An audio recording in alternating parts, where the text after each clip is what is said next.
Olá, seja bem-vindo, seja muito bem-vinda, você que está nos acompanhando em mais essa mentalidade protagonista. Hoje estamos com o nosso convidado Vasco Patu, que vai falar sobre um dos principais males desse nosso século, a ansiedade, e como é possível controlá-la de forma que a gente possa ter o controle do nosso ser interno, né, da nossa mente, da nossa capacidade criativa e fazer com que os problemas externos não afetem o nosso desempenho. Esse é o nosso tema de hoje. Estou muito feliz em estar recebendo você aqui. Passo a bola para as boas-vindas da minha sócia Paola Tucunduva. Bom, sejam bem-vindos, nós estamos muito felizes de ter vocês aqui no Mentalidade Protagonistas. Vasco, obrigada por estar aqui conosco, uma honra receber você aqui, por um tema tão importante e relevante que, vamos dizer, indiretamente impacta tanto o resultado dos negócios, né? E a gente, então, procura trazer temas que realmente contribuam com todos os empreendedores da pequena e média empresa, e depois a gente trabalha esse tema para ajudar ainda com mais profundidade a cada um dos protagonistas. Nossa. Então, obrigado por estar aqui conosco compartilhando, tenho certeza que vamos aprender muito com você aqui hoje. Vasco, passo a palavra para você. Gratidão pelo convite. A internet ela é maravilhosa por essas conexões, né? Incrível. Vamos ter essa reunião ao vivo em algum momento aí. E é isso, eu acho que, como você falou bem aí, eu acho que você e Marcelo, né? A ansiedade é o mal do século. Só aqui no Brasil são milhares de pessoas, milhões de pessoas, na verdade. Com dados do Ministério da Saúde, são praticamente 20 milhões de pessoas atingidas pela ansiedade. E aí, sem falar em estresse, depressão, né? Juntando tudo isso, a gente tem 100 milhões de pessoas aqui no Brasil. Estressadas, depressivas ou ansiosas e com diagnóstico médico, né? Então, a gente pode até estar colocando um número menor, talvez possam ser mais pessoas, né? Tem algum dado que eu vi que 76% dos adultos tiveram algum tipo de, hoje no Brasil, tiveram algum tipo de ansiedade já com sintomas de transtornos mais sérios. Então, é muita gente. É o mal do século. E eu comecei a pesquisar isso porque eu era um cara extremamente ansioso. E era muito engraçado porque eu sou neurofisiologista, tenho um doutoramento nessa área de moléculas, de cérebro. E eu ficava, cara, como é que pode? Eu estudo a parada e eu sou ansioso ao extremo. Porque eu era cientista da molécula e não do comportamento. E foi que eu comecei a pensar que tinha que juntar isso. Assim. Eu acho que eu tinha que entender de comportamento para saber como o comportamento interfere nessa maquinaria tão bonita que é o nosso cérebro. E foi quando surgiu a busca por entender o que era que estava acontecendo comigo, primeiramente, para começar a transmitir para outras pessoas. Confesso que no momento, inicialmente, eu não tinha nem essa intenção de... Hoje a startup da gente é de saúde mental, né? Eu não tinha essa intenção no começo da jornada empreendedora, mas foi durante a minha descoberta que eu vi que aquilo poderia ajudar mais e mais pessoas, né? Milhares de pessoas, milhões de pessoas que precisam. Aqui no Brasil, nós somos o país mais ansioso do mundo, né? E isso é muito grave porque a gente não está conseguindo entender esse novo mundo, esse mundo tecnológico totalmente conectado. Então, isso é muito novo para a gente. A internet, como a gente conhece, não tem nem 10 anos. Ela é antiga, mas do jeito que a gente conhece, com o smartphone na mão, ela vem aí de 2007, 2008. Né? Então, é muito recente isso que a gente está vivendo e a gente está aprendendo a conviver. Automaticamente, o nível de estresse e ansiedade aumentaram absurdamente.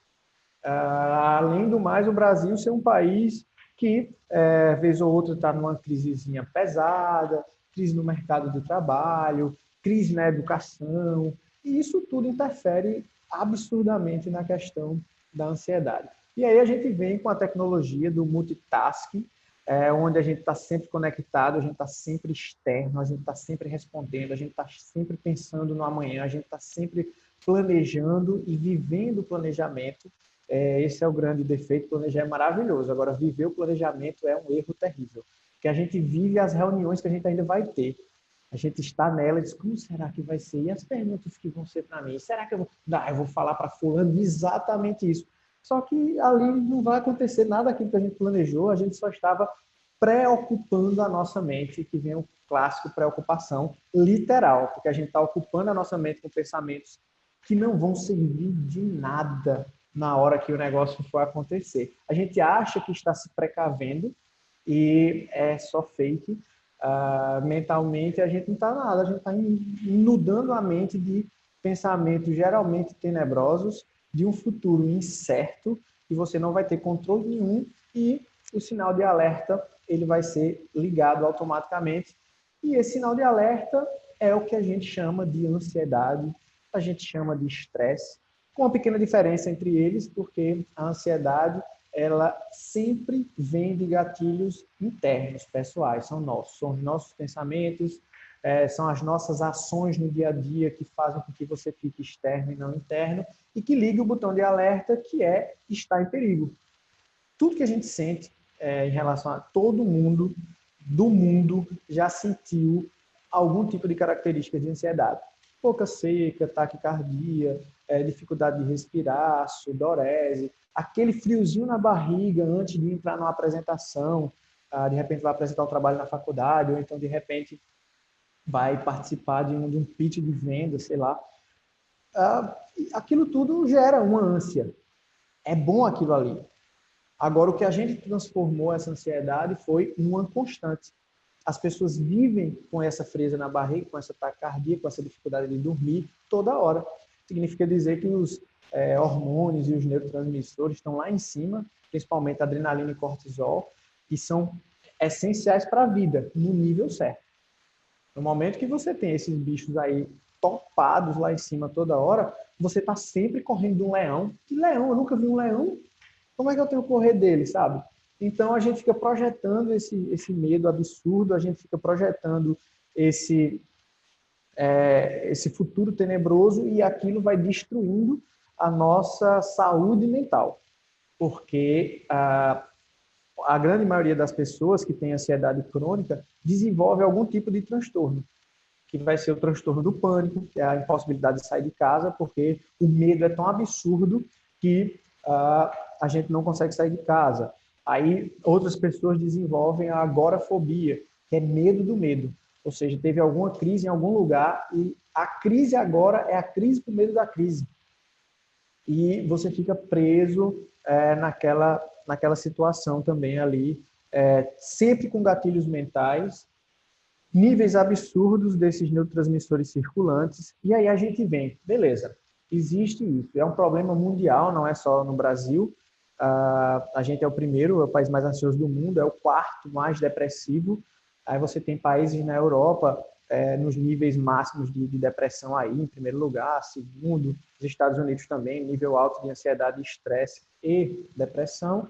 Só que virou um problema de saúde pública mundial. E o que é que está se fazendo para isso? Nós temos as terapias tradicionais, a psicoterapia, a gente tem a psiquiatria atuando em cima disso e a indústria farmacêutica entrando pesado aí também com os medicamentos que já vem aí desde a década de 70, um pouco antes disso, sendo utilizados para minimizar os sintomas. Beleza. Aí eu entro num ponto bem delicado. Medicação não trata ansiedade. Ponto final. Acabou. Vasco, pelo amor de Deus, eu não acredito. Eu tomo fluoxetina há 5 anos. Por isso, né? 5 anos tomando um negócio que não resolve, velho. Então, assim, não é zombando, não. É porque criou-se uma sensação, na verdade, uma cultura de cura na medicação. Eu não sou contra a medicação, pelo contrário. Tanto o meu mestrado como o meu doutorado, eles eram focados em medicações e diagnóstico rápido de câncer de mama. Então, assim, velho, eu sou um cara totalmente a favor das medicações, só que quanto mais a gente estuda, mais a gente vê que a medicação ela só está ali como uma barreira física. Eu vou explicar aqui como é que funciona o ciclo da ansiedade. Basicamente, a gente tem um pensamento que vai ser o gatilho. Esse gatilho, ele instaura o pensamento no futuro, o medo, a insegurança, e aquilo é mandado para um sistemazinho que a gente tem aqui na base do cérebro, que se chama sistema límbico, e o sistema límbico ativa as emoções. Medo, insegurança e aquelas paradas todas ali. No momento que ele ativa essas emoções, a gente sente. Aí a gente sente ataque cardíaco, boca seca, tremedeira, sudorese. Aí a gente pode desenvolver compulsões alimentares, compulsões por compra, tudo por causa da ansiedade, por causa daquele gatilho de pensamento. O organismo, caramba, eu estou muito estressado, eu preciso de algo. Preciso de algo o quê? Preciso comer. Eu preciso beber. Eu preciso comprar. E é fuga, mas o gatilho está lá. O que a medicação faz? A medicação joga uma barreira física entre o que você pensa e o que você sente. É físico, ela vai ficar circulando no teu corpo aí entre 6 e 12 horas, dependendo da medicação, mas essa medicação ela vai ser processada pelo rim, fígado, depois pelo rim e vai embora no xixi. E aí, beleza. Agora eu tenho o pensamento que continua lá, que vai gerar o sentimento em algum momento. Aí o que acontece? Aumenta a dose. Se aumenta a dose, ela passa mais tempo circulante, mas ela vai embora também. Quando ela for embora, o sentimento volta. Ah, eu não consigo dormir. Vou tomar, sei lá, uma medicação para dormir, uns tajas pretas aí, bem famosos, que as pessoas tomam para dormir. É um dos remédios mais consumidos do Brasil, junto dos remédios para dor de cabeça, que virou pastilha, né? Inclusive, eu acho chocante, são as propagandas dos remédios para dor de cabeça. Ou relaxante muscular. Inclusive, tem um que é uma reunião, não vou dizer a marca do remédio, mas é uma reunião, aí o cara, a impressão que dá é que a reunião está bem estressante, e o cara bate na mesa assim e bota a mão no pescoço. Veja, ele está num lugar de estresse, está lá, e aí, de repente, o cara joga para ele uma caixinha do remédio, velho. Aí o cara toma e fica com uma cara de felicidade, aliviado. Pô, virou, tipo, eu fico chocado, velho, pare de tomar isso, velho, isso dá hepatite, véio, pare. Mas fica na mente das pessoas que a cura vem pela medicação e não vai vir pela medicação de maneira nenhuma. Ou a gente entende que tem que cortar esses fluxos de pensamento, esses gatilhos mentais. No momento que a gente corta esses fluxos, a gente consegue minimizar os sentimentos. E aí você vai ficando mais segura.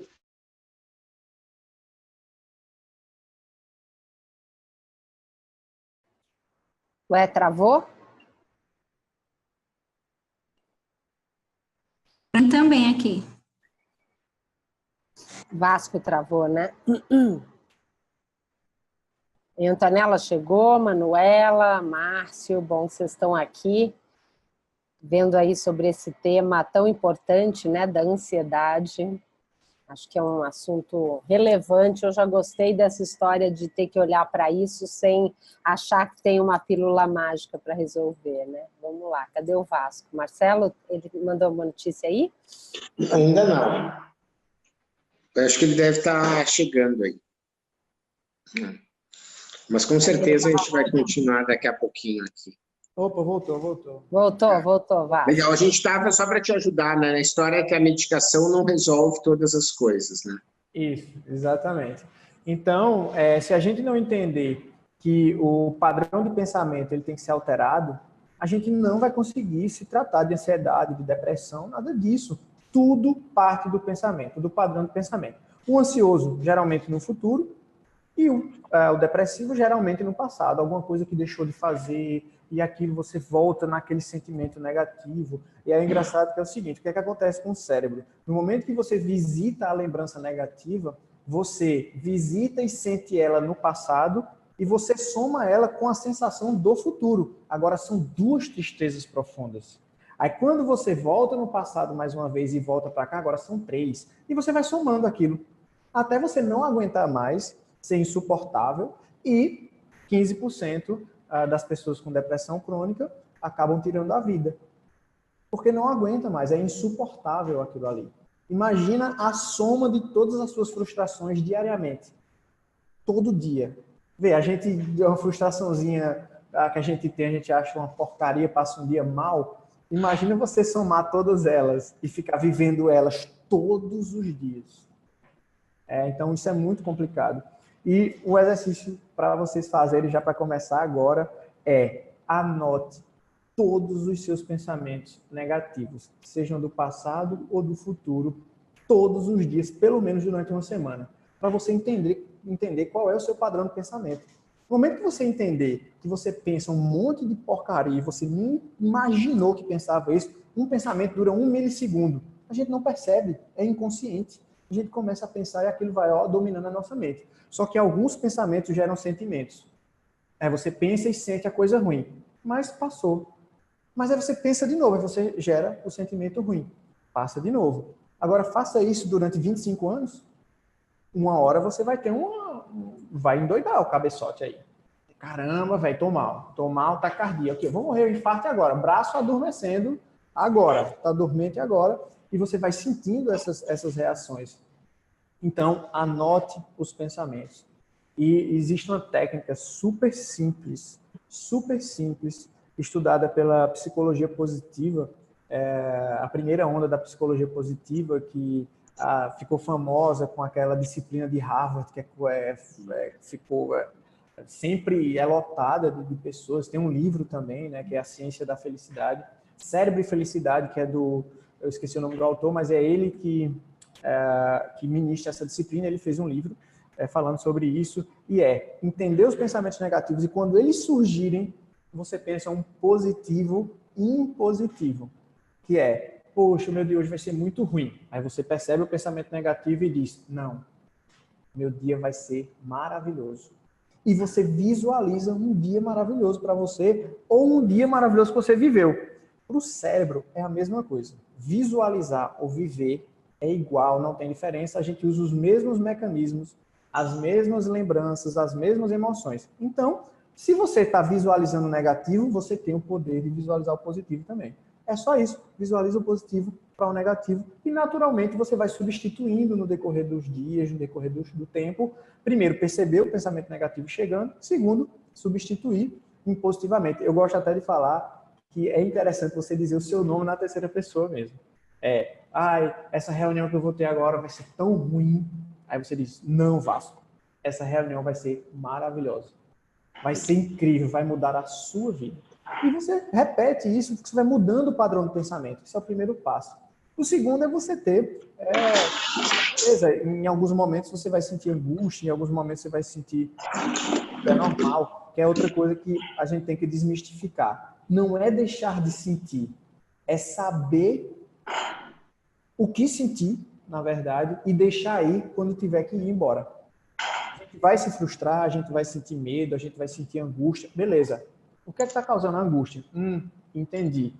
Ótimo. Senti angústia, sofreu um pouquinho, deixa ela ir embora e parte para outra. E, naturalmente, a gente vai mudando esse padrão. O que a gente quer fazer com a ABHub, né, com a startup, é fazer com que essas técnicas que estão sendo desenvolvidas no mundo todo cheguem aqui no Brasil e em até outros lugares do mundo e as pessoas tenham acesso. As pessoas não têm acesso a essas terapias, os psicólogos não são formados para ter acesso a essas terapias, a formação dos psicólogos é bem tradicional, e os psiquiatras também, é super tradicional a formação. Ajuda muito a psicoterapia e a psiquiatria, são fundamentais para o tratamento. Por favor, não entenda que eu estou dizendo que não dá certo, funciona, salva vidas.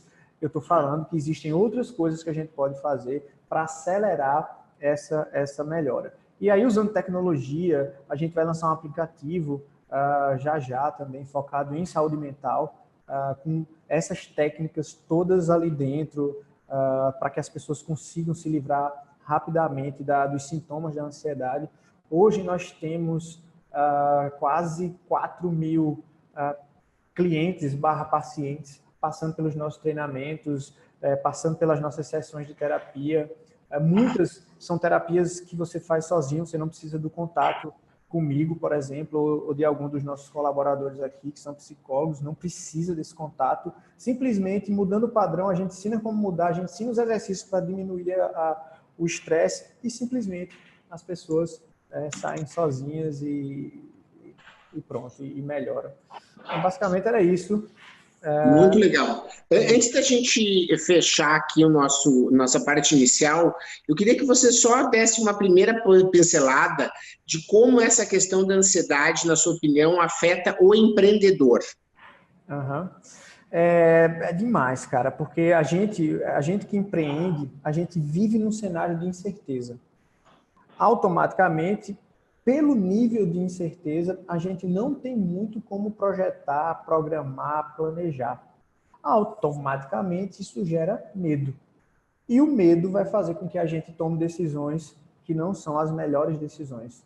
Porque ali a calma, o estar centrado, o avaliar se aquilo é a melhor decisão, a gente não consegue fazer isso. Então, para o empreendedor, é que realmente a gente tem que manter a cabeça no lugar, para que a gente consiga realmente controlar esses sentimentos, principalmente os negativos, os planejamentos que a gente vai fazer do futuro tenebroso, do não vai dar certo. Cara, como é muito você acordar, imagina numa startup que a gente tem 6 meses para provar para a galera da diretoria do capital que a gente é possível. Imagina você vivendo, cada dia são 6 meses, né? Então você vive um dia 6 meses, mais um dia mais 6 meses. Então, se você não controla isso, você sai no segundo dia. Aí é o máximo, viva o dia. Não viva o seu planejamento.